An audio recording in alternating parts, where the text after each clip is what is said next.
Calendar பக்கங்கள் ஜனவரி 23ஆம் தேதி 1948 என்று காட்டுகின்றன. செயித் நூர்சி மற்றும் 50 நூர் மாணவர்கள் எமிர்தாக்கிருந்து அஃப்யோனுக்கு கொண்டு செல்லப்பட்டு அவர்களின் விசாரணைக்கு பின் கைது செய்யப்படுகிறார்கள். பிற மாகாணங்களிலிருந்து 100 மாணவர்களும் கைது செய்யப்பட்டு அஃப்யோனுக்கு கொண்டு வரப்படுகிறார்கள். இவ்வாறு எஸ்கித் சஹீர் மற்றும் தேனிஜ்லீலுக்கு பிறகு 3வது சிறை தண்டனை தொடங்குகிறது. பெதியூசமான் அஃப்யோன் சிறையில் 20 மாதங்கள் தங்குவார்.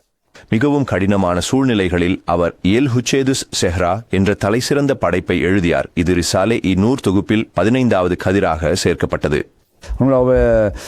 அவரை 1948ஆம் ஆண்டு அஃப்யான் சிறையில் கொண்டு சென்றனர்.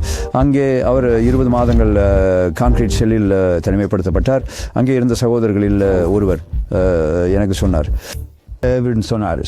இஸ்காஃப் எடுத்த அவருடைய செல்லில் நுழைந்து சென்றார். அப்புறம் சொன்னார், கான்கிரீட் செல் மிகவும் குளிராக இருந்துச்சு. நான் அதை 2 அல்லது 3 மணி நேரத்திற்கு தாங்க முடியவில்லை.